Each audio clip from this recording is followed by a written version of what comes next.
In continuing with the trend of having a theory video on Belos, Hunter, or Philip pretty much every other week, here we are again after the airing of Eclipse Lake. With the opening scene for this episode, we got some very interesting pieces of information, the two most notable being this book and Belos' face reveal. I'll start first with the book because this could potentially relate to both Hunter and Bellows. The pages that are open mention a Grimwalker, and listed are several ingredients that appear to make one: Galderstones, palistrom wood, stone sleeper lungs, selkidamus scales, and bone of ortet. Now, out of these 5 ingredients, we know a little bit about 3 of them: the Galderstones, palistrom wood, and selkidamus scales. So I'll go over these first. But I do want to give kudos to the writing team for introducing these ingredients in previous episodes and then teasing that they have a greater importance. First up, the Galderstones, introduced to us in Through the Looking Glass Ruins, and Angmar and Bria say the following. Have you ever heard of the Galderstones?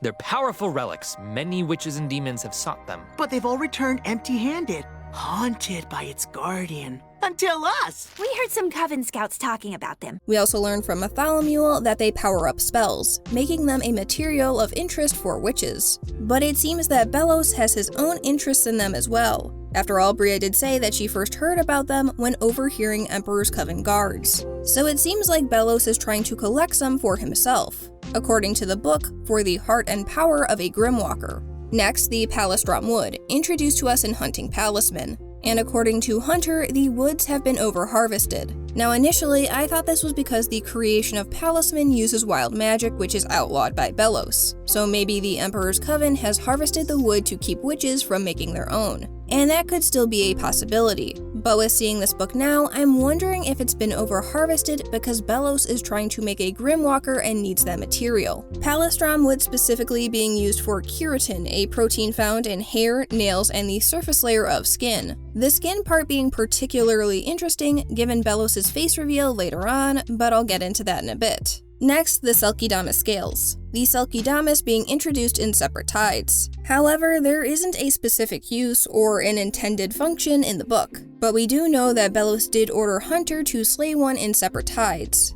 this then falling on loose and pretending that she slayed it, so it appears that Belos was also actively looking for this material as well. Although Hunter didn't try to collect anything from the selkidamus afterwards, but that would have led to him discovering that Luce didn't actually kill it, and then that would have been a whole other problem, so we just won't get into that. But like I said, it seems Belos was actively looking for these 3 ingredients that we were introduced to in previous episodes. This leaves the stone sleeper lungs, which I'm guessing are the lungs of some sort of demon or creature, and the bone of ortet. Ortet being defined as the original plant from which members of a clone have descended. So this last ingredient out of all of them seem to be the biggest indicator of Grimwalkers being some type of clone. Now on the other page we have some diagrams. In the top left we see some sort of brown and green liquid material, and I think this looks very similar to the goop that comes out of Belos that we saw in Hunting Palisman, which again leads to some very interesting theories. The other diagrams show the materials and ingredients being combined, and then below we see either a fetus or a baby, a biped seeming to age, a side profile, and a pair of eyes. The side profile and eyes in particular bearing a resemblance to Hunter. Now Hunter and his past are pretty mysterious. We got a little bit of information in Hunting Palisman. I'm a powerless witch.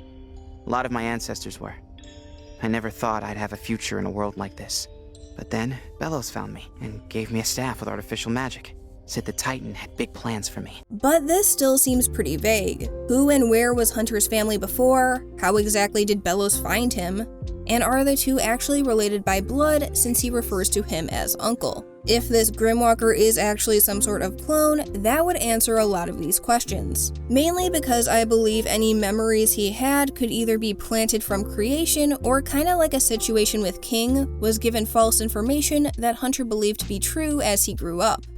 Now this leads to my next point and the connection between Hunter and Belos, because the whole clone thing is even more interesting when we take into account Belos' face reveal. The things I find most interesting are the similarities between their hair and also the tear in the left ear. Hair colors themselves don't automatically mean that they are connected, but since they both have the two-tone blonde hair, it's definitely not something you can dismiss. The stronger piece of evidence, I believe, are their ears. I mean, honestly, what are the odds that they just both happen to have a tear in their left ear? So considering the book that we just saw, and knowing that Ortet is defined as the original plant from which the members of a clone have descended, I think the possibility of Hunter being a clone of Belos is pretty high.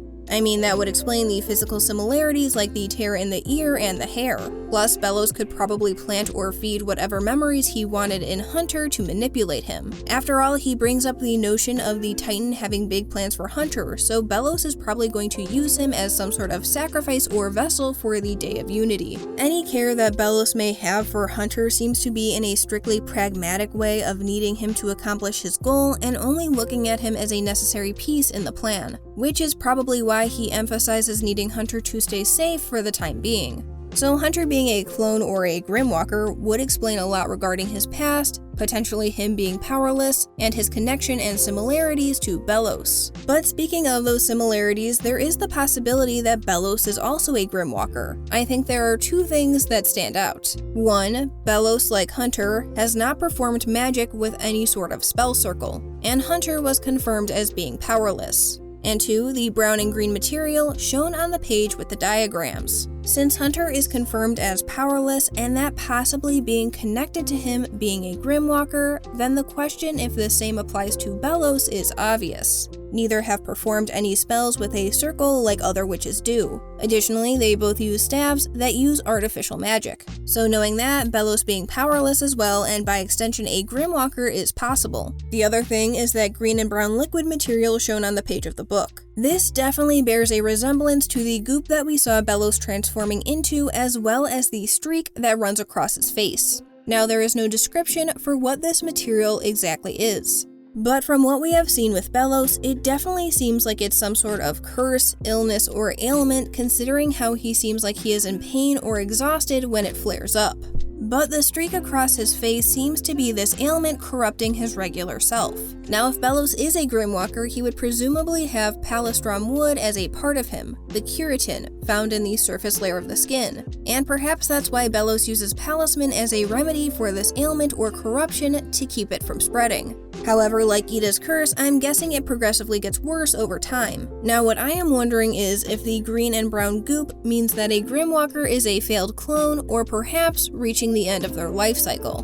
We still don't know a lot about them, obviously, but with how painful Belos' transformation looked, and how it seems to make him feel weak, this definitely doesn't seem to be a good thing to have if you're trying to make a clone.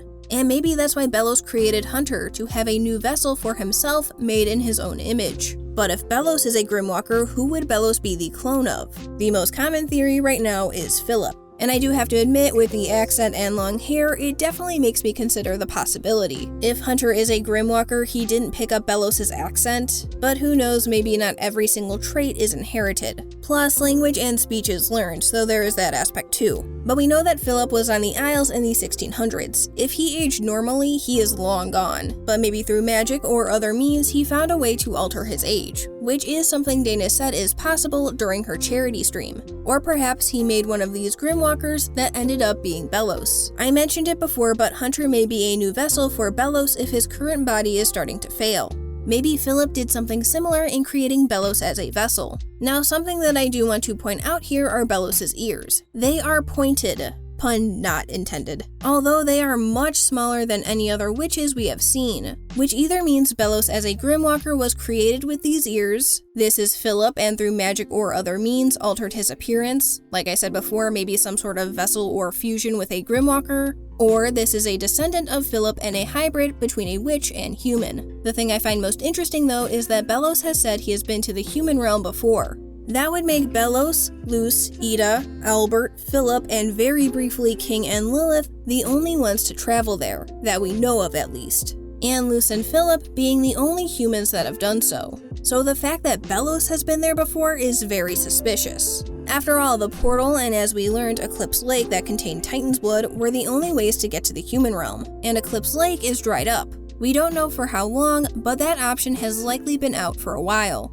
So that seems to hint at Belos either being Philip himself or connected to him in some way, either as a descendant or a Grimwalker. I've joked about it before, but I really do feel like every other week we are getting new information on Belos, Hunter, or Philip and making new crazy theories. But outside of those three, I do want to quickly offer another interesting prospect for a Grimwalker: the doppelganger we saw at the end of Keeping Up Appearances. Since we pretty much had no info to go off of in the show before, a Grimwalker is the most likely candidate as of right now. I mean, if Belos and Hunter, especially the latter of the two, are in fact Grimwalkers, they pass off pretty well. The biggest issues for me would be 1, how would someone acquire Bone of Ortet from Luce? I mean, based on the definition, it seems like they would actually need a bone from her. So where would someone get that? And 2, how would the Grimwalker Luce be sent to the human realm? Like I said before, there is only the portal and Eclipse Lake, the latter of which is dried up.